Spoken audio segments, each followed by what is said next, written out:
Welcome to Conversations for Our Times, podcast 31. This is the Grand Solar Minimum mini series part 5. Welcome everybody. It has been a while since we've done a podcast. You wouldn't believe the trouble that we are having. We are really enjoying the challenges, but we've had issues recording. And we found another way, and we're going to continue with the Grand Slam Minimum mini series because we're really excited about talking about this controversial subject. And I'm pleased to say that we've had a lot of views with the Grand Slam Minimum because it is very important. It's a very important subject in terms of self-sufficiency and um, learning about the sun. Um, this is connected. This podcast is going to be connected to the Grand Solar Minimum, but we are going to talk about the eclipse, what happened a month ago, because I think uh, it's all tied together. It's all connected anyway. Um, Again, this subject of the eclipse has been very, very controversial, and me and John are going to discuss this. Of course, the Truth and Freedom movement have gone pretty hard in terms of it all being controlled. We're going to look at it at a different point of view and a different angle, and we're going to bring something else into it. It is connected to the Grand Solar Minimum, so we're going to go into that. I'm not going to discredit anyone else what they think it was happening. I treated it as an important event for me personally, and I'm going to go into all of that. So I'm just going to welcome John. John, how you doing, mate? I'm good, thanks, George. Yeah, great intro there, mate. Thank you. Wow. Yeah. I mean, our current times are pretty crazy, right? We really are.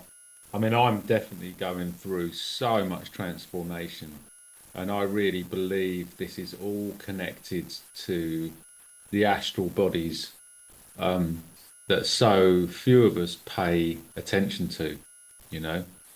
And Grand Solar Minimum, I mean, it is a controversial subject, although most people that believe in the model of the sun and the earth and, the planets, um, do, accept that, even these agencies such as NOAA and NASA accept that the sun has an effect on the planet. But because of the global warming narrative, there has been a lot of speculation cast over the subject of grand solar minimum, and some people don't think we're in one. Um, I think these are all semantics, and really what we need to do is observe what is actually happening on the planet. And when we're having such erratic weather, temperature changes, increased hail, um, volcanic eruptions like Roang in Java, one of the biggest volcanoes in Java, just went off, and its ash cloud went up to 60 odd thousand feet. And we had Honga Tonga that went off in 2021, I believe, which put about 10% of the current water vapor in the atmosphere. So, you know, the the earth is such a dynamic organism that there's no way that a body like the sun, which is so powerful, and without the sun, right, where would we be?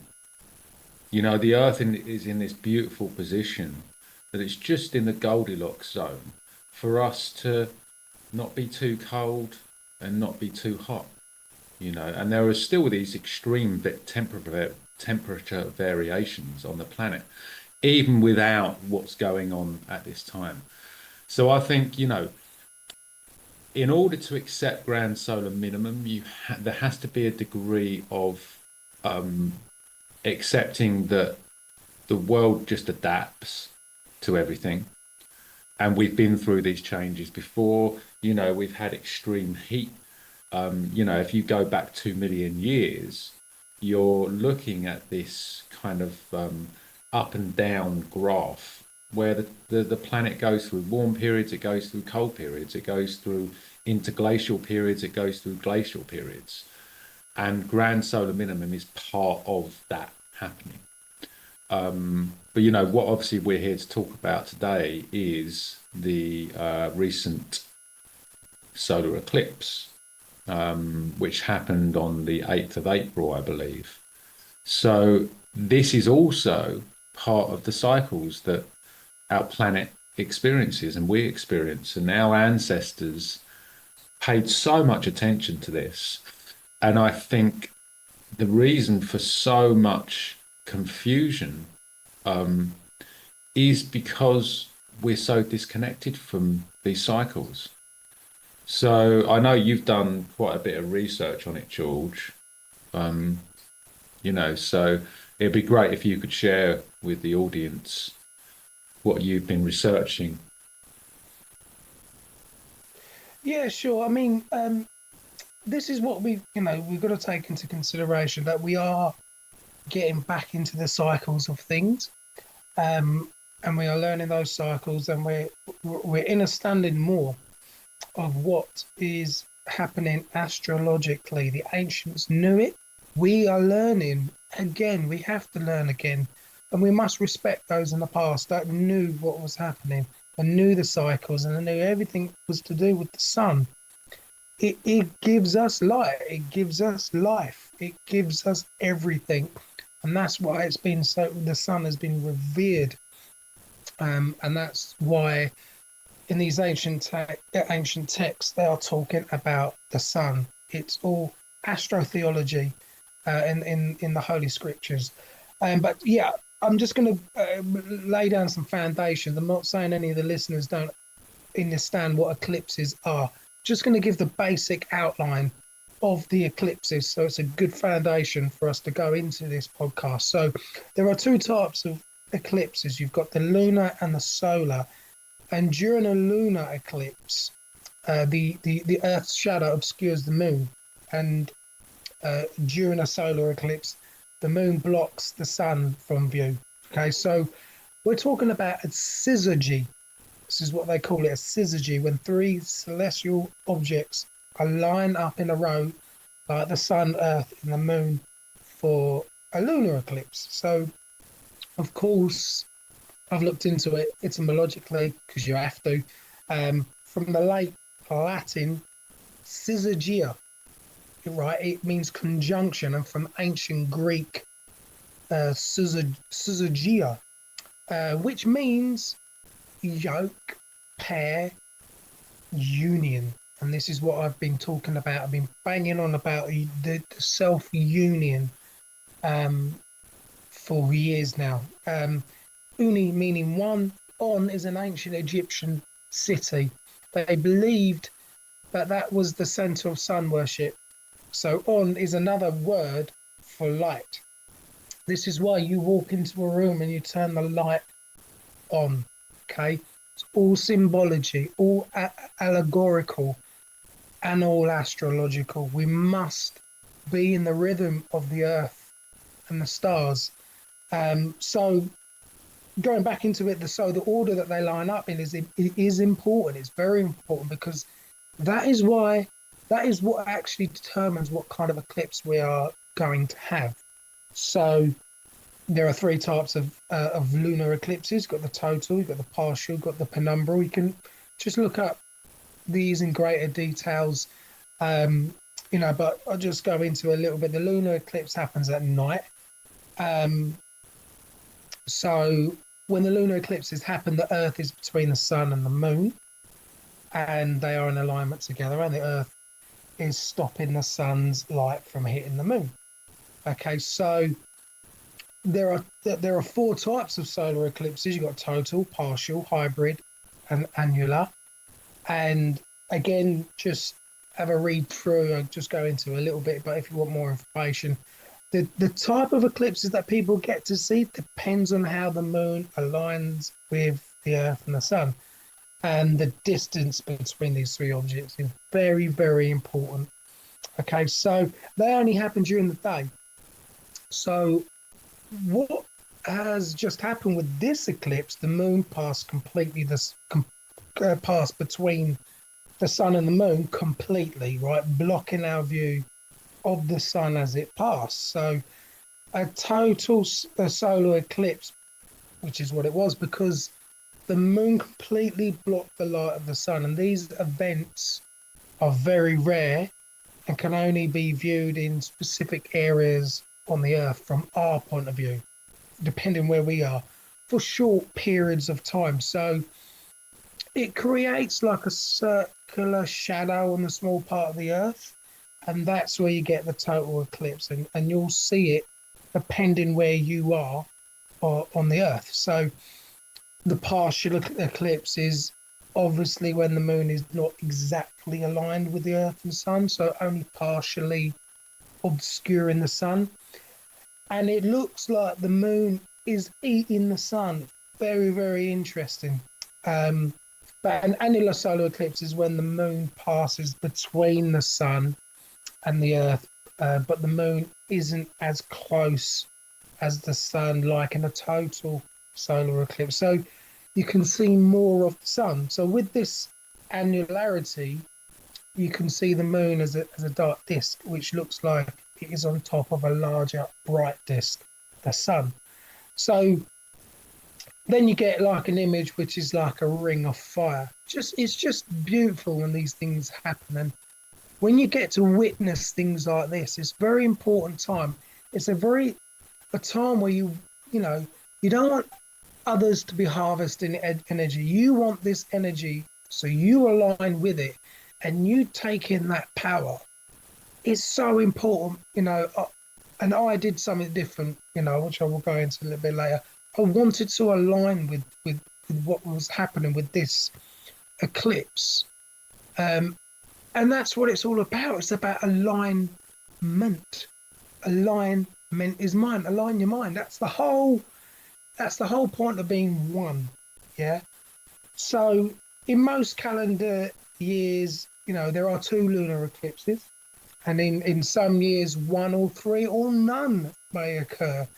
And then the solar eclipses occur 2 to 5 times a year, 5 being really exceptional. I think the last time there was 5 was 1935. Okay, and there apparently won't be another 5 until 2206. So the UK's last total solar eclipse, which I do vaguely remember, occurred in 1999. I was too young to appreciate this. I was in my 20s. No, I don't even think I was in my 20s. I think I was 17. I was too young to appreciate it. I didn't know where I was in this world. But lots of people flocked to Devon and Cornwall. It was a major event, which was the only place in the UK where people could witness this event in its totality. So, yeah, these events are very, very important moments in time, John. I'm sure you'll agree. Yeah, Jules. Yeah, thanks for all that. I mean, it's great kind of clarification, and I'm sure people would kind of appreciate that.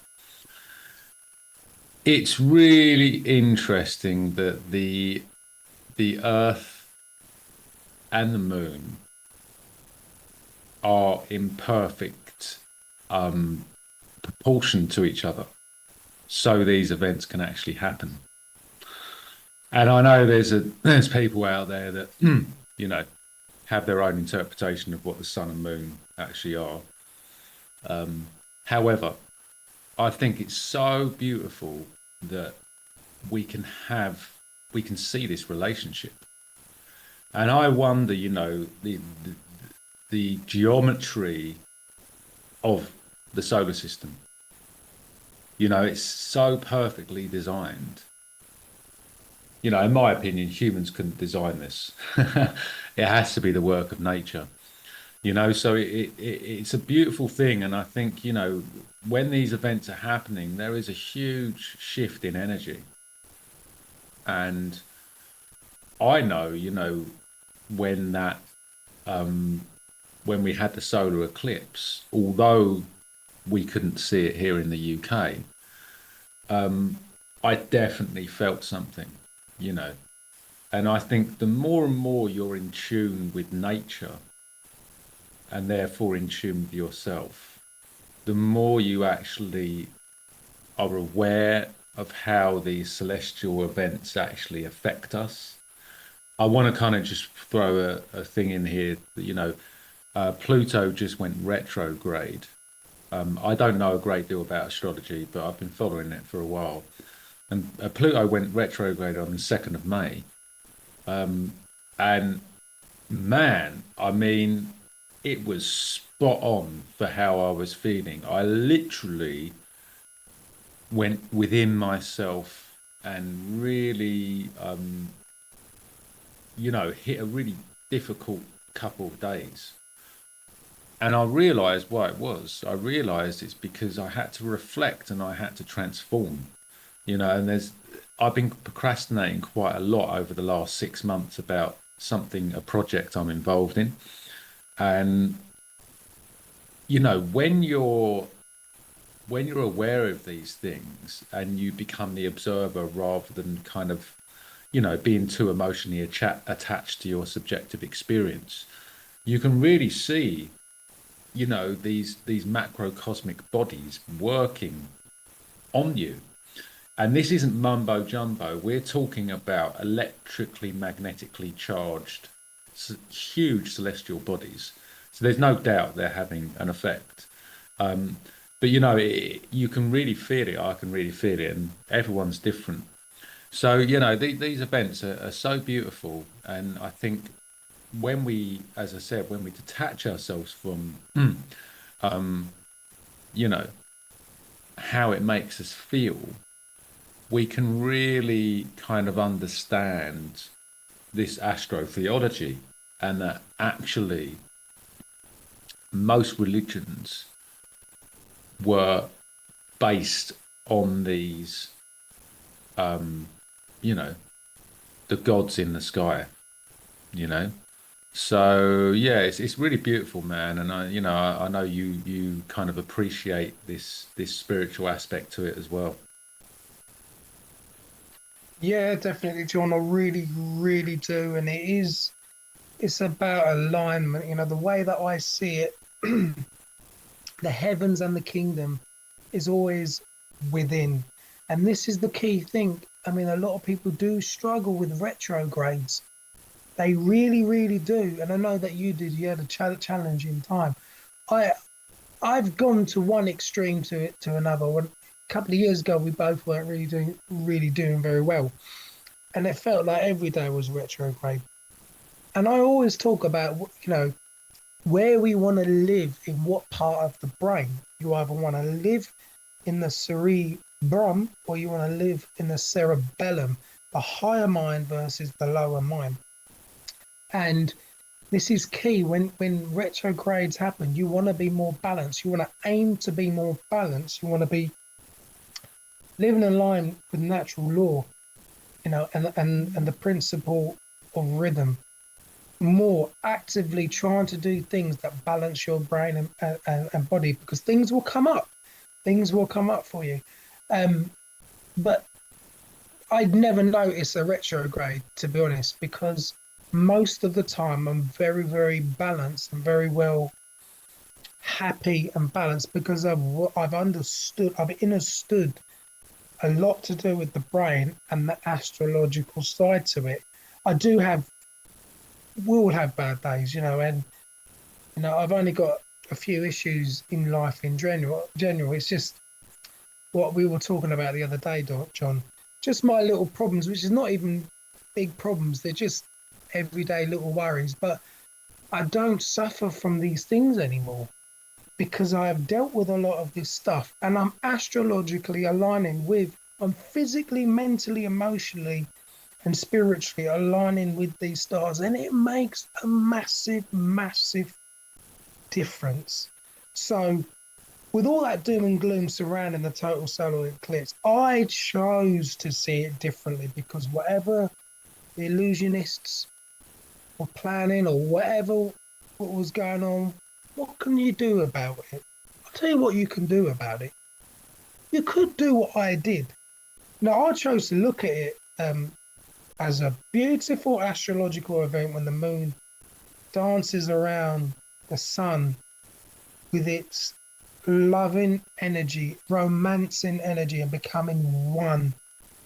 You know, the union that I was talking about, creating love as we watch from the earth, the sun, the moon, and the earth aligning together as one. You know, all of what is happening in the so-called outside world, I always call it the so-called outside world because the world is within you. It's just set out that way. The creator, you know, people can say you live in a matrix, you live in a computer program. However it is, the creator, and you can say whoever created the matrix or whatever you want to do. I see it as the creator making it this way, the illusion of separation. So we get to have our lessons in life and we learn and grow and evolve from it. But I don't see anything outside of me really outside. It's all within and it's happening within me.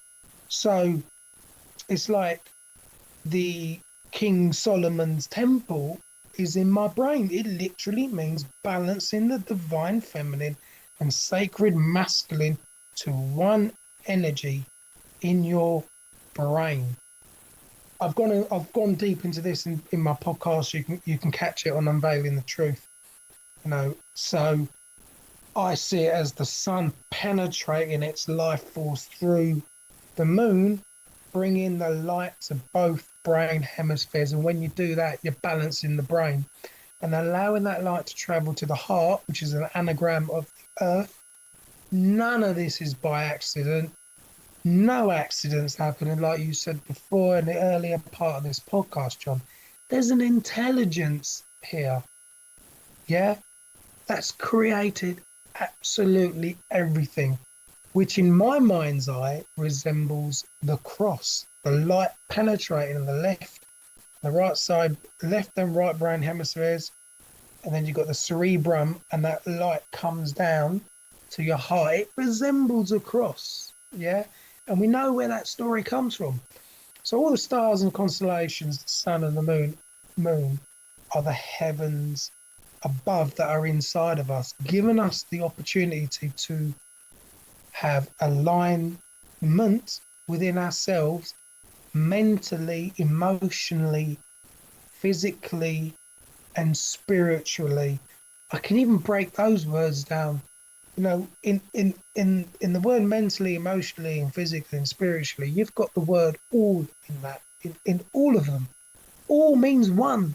That's it, period. There's always the words that we speak are alluding to this oneness that I can go on and on with the words that we speak. But at this time of the event, I was coming back from a Buddha retreat. It was amazing, which we're going to do a podcast on it when I get a bit more time.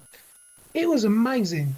And I was coming back and I was in autophagy because I was doing no food, no water. And I did feel rough, and I was on the coach. So I couldn't see the eclipse from where I was. But I could certainly feel it. And I was doing the no food, no water, and I didn't want any food in my body to block this alignment. So unfortunately I didn't see the event, but I knew it was happening all inside of me, you know, and I was hoping to feel it, and I did. And I just see it as a beautiful allegorical story playing out in life. You know, for one, I'm so grateful I can learn these things and apply it into my life. And I allow the sun's life force and the emotions of the moon to balance me, period. That's it, with my heart. As they console me, I will break down the word console. I looked at it and I contemplated on it I looked at this word console. You break that down. C, the letter C, on, I talked about on, and then soul, Sole. So the letter C means like you're seeing with your eyes, but really it's your mind's eye. And then on, the ancient Egyptian city, which they believed that was a center of sun worship. And then soul, Sole, is really Soul, um, and that is alone. And then you spell alone, it's Alone. It alludes to all one. So console actually means to see the light turn on when you make your soul one. And when I looked at that, I can't remember when I did that, maybe about a year ago, looked at that word, a nice little bell went off for me because you can't make this up. There is an intelligence there, and we are cracking these codes to find out what we've got to do. And I'm doing it, I'm applying it with my life. So that's how I spent the eclipse. And yeah, I definitely felt it, and it was empowering. Yeah, nice one, George. Um, it's it's quite phenomenal, isn't it? You know, the breakthroughs that we can have when we just let go. You know, let go of what we think we know. And the thing is, there's always something bigger. You know, we can always go deeper or we can expand more. And this is what I'm learning, that, this isn't just to do with what we can see in the skies. But as you know, look, people have been speaking about this for millennia. You know, the microcosm is the macrocosm. And, thousands of years ago, it was just spiritual leaders that were talking about this. But now you have theoretical physicists proposing, so for instance, there's a guy called Nassim Haramein, and, he talks about that the energy of the whole energy of the universe is contained within a Planck, which is like one of the smallest energy units of energy that they've studied. The Buddha said that the entire universe of phenomena is contained within one moment of life. And for most people, that's incomprehensible because you can't work it out with your logic. You can't work it out. What you can do is you can feel it, like you were talking about, George. And, this is the experience that we have, right?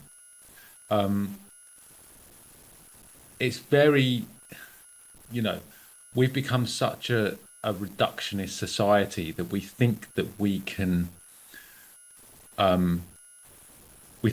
calculate everything that's going to happen, and we think that we can assess and examine things that are separated. So when we put something in isolation, we think that we can study everything about that, but it's impossible. Because, as the Buddha said, this dependent origination is nothing can be dependent or independent in and of itself. There has to be a relationship with something else.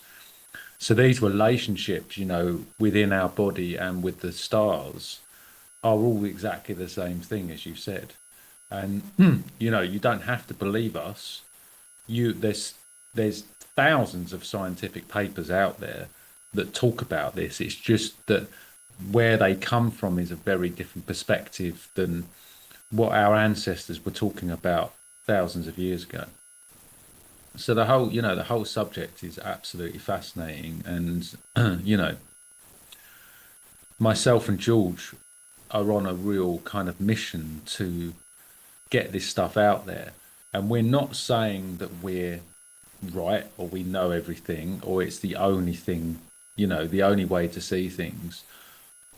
Why we're really doing this is because we want people to connect to themselves and to nature, because this is how you actually move towards becoming enlightened about yourself, and about the world that we live in. Otherwise, we're just going to be influenced by everything around us. And, I know when I'm deeply connected to nature, when I'm chanting really well and I'm focused and I'm meditating and I'm grounding and I'm planting, sowing my seeds and transplanting my plants out into the soil, or I'm dancing, or making music, that is connection.